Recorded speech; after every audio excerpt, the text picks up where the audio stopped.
Só que ao mesmo tempo, as emoções, elas são uma parte essencial e fundamental do ser humano. E não só dos seres humanos, dos mamíferos também, né? Tudo aquilo que a gente já tem claramente, né?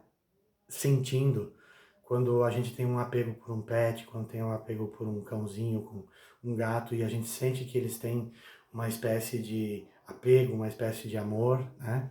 Isso é uma característica dos mamíferos.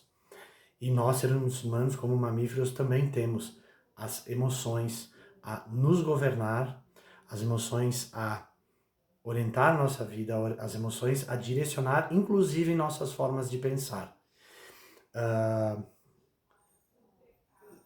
São Tomás de Aquino,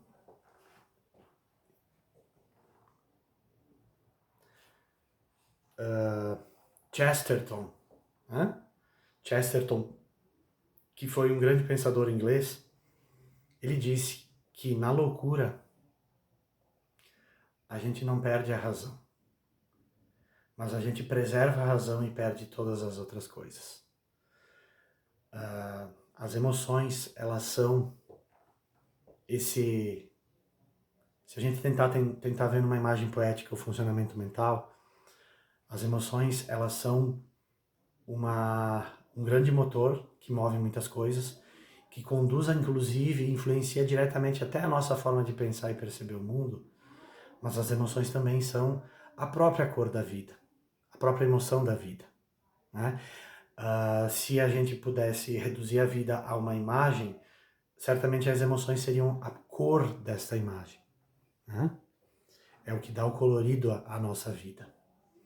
E quando Nietzsche, então, diz que nós temos a arte para que a verdade não nos aniquile, ele está querendo dizer que é exatamente a nossa capacidade mental de poder ter a percepção e perceber e ver as coisas como se fossem a primeira vez, com a emoção de um aprendiz, com a emoção de alguém que está tomando contato com aquela realidade pela primeira vez e que está se deslumbrando, ela é uma capacidade que nós podemos exercer frequentemente e constantemente na nossa vida. E é ela quem dá um tônus de cor e de alegria frente às realidades. Porque nós podemos, como diretores de um cinema, usar a nossa capacidade onírica, ou seja, a nossa capacidade de sonhar, a nossa capacidade de aperceber e poder fazer sempre uma releitura dos fatos e das realidades às quais nós somos submetidos ao longo da nossa vida. E mesmo as realidades mais duras e mais cruas, elas muitas vezes são muito belamente retratadas por um artista. Nós vemos muitas obras de arte e que se diz muitas vezes que elas são feias, mas elas são sublimes. E o sublime é justamente essa operação que acontece no momento em que, mesmo uma realidade mais duramente crua e cruel, e mesmo uma percepção bruta da vida como ela é, da realidade em si, ela pode ser transmutada através da nossa forma de olhar essa realidade.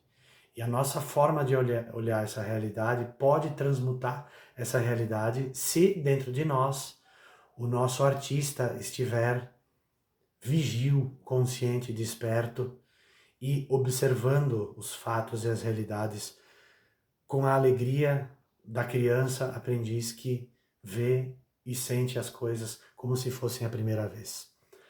É claro que Nietzsche, quando ele diz a verdade, né, quando se refere à verdade, ele, para Nietzsche, e porque Nietzsche é um pensador que estava ali no final da modernidade, no início da contemporaneidade, onde a filosofia ela ganhou um certo modismo, né, de subjetivismo, ou seja, de afirmar muito categoricamente que as nossas realidades é a mente da gente que constrói, né?